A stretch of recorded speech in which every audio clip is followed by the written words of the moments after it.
वर्ष 1857 में अंग्रेज फौज के हिंदू सैनिकों ने विद्रोह कर दिया था, क्योंकि उन्हें बताया गया कि कारतूस में गाय की चर्बी लगी है।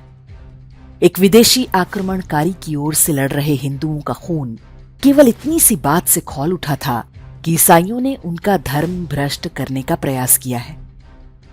एक सामान्य से सिपाही मंगल पांडे उस क्रांति के प्रतीक बने। बैरकपुर छावनी में उन्होंने ही भारतीय स्वतंत्रता के उस सबसे महत्वपूर्ण संग्राम की पहली गोली चलाई थी। इसी के बाद क्रांति की चिंगारी भड़क उठी थी, जो देखते ही देखते पूरे देश में फैल गई। वो परतंत्रता का कालखंड था, फिर भी समाज में अपने धर्म और आस्था के प्रति स्वाभिमान का भाव प्रबल था। सोचिए, ये वही देश है जिसमें हिंदुओं के सबसे प्रमुख तीर्थों में से एक तिरुपति मंदिर के प्रसाद में गोमांस की चर्बी मिलाने का समाचार ऐसे आया मानो कोई सामान्य सी बात हो। कांग्रेस की कोख से पैदा हुई जगन मोहन रेड्डी की पार्टी की सरकार के समय मंदिर के प्रसाद में घटिया किस्म के घी का प्रयोग किया गया। यह बताना आवश्यक है कि जगन मोहन रेड्डी घोषित रूप से ईसाई है। उसने हिंदू नाम रखा है ताकि लोगों को धोखा दे सके। लैब टेस्ट में पता चला कि तिरुपति के प्रसाद के लड्डू में प्रयोग हो रहा घी गाय, सुअर और मछली की चर्बी से बनाया जा रहा था। एक हिंदू के रूप में हमें समझना होगा कि यह कोई राजनीतिक विवाद नहीं है, बल्कि हिंदू धर्म पर सोचा समझा आक्रमण है। हिंदुओं के देश में एक ईसाई मुख्यमंत्री जगन मोहन रेड्डी की इतनी हिम्मत कैसे हुई कि उसने तिरुपति मंदिर के प्रसाद को दूषित करने की सोची। हिंदुओं की आस्था के सबसे बड़े केंद्र के प्रसाद में गोमांस मिलाने का विचार उसके मन में कहां से आया?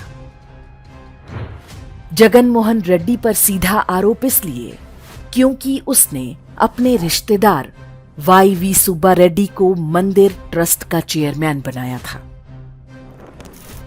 क्यों न माना जाए कि आंध्र प्रदेश को ईसाई राज्य बनाने में जुटे धर्मांतरण गिरोहों का भी इसमें हाथ रहा होगा। क्या गारंटी है कि जिन राज्यों में हिंदू विरोधी सरकारें हैं, वो वहां के मंदिरों के प्रसाद में ऐसी मिलावट नहीं कर रही हैं? क्या भारत का सेकुलर शासन तंत्र आश्वासन देगा कि भविष्य में किसी विदेशी मजहब द्वारा किसी भारतीय धर्म पर ऐसा आक्रमण नहीं होगा? तिरुपति मंदिर की घटना भारत के सेकुलर सिस्टम का पहला अपराध नहीं है।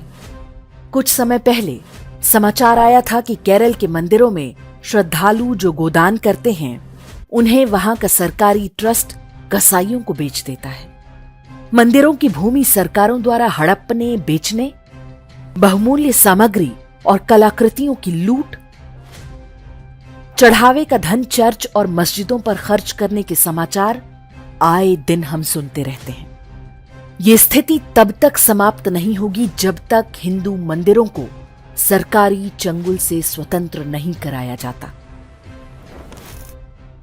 1857 के विद्रोह के बाद अंग्रेज समझ गए थे कि वे हिंदुओं की संघर्ष की शक्ति को नष्ट किए बिना भारत पर राज नहीं कर पाएंगे।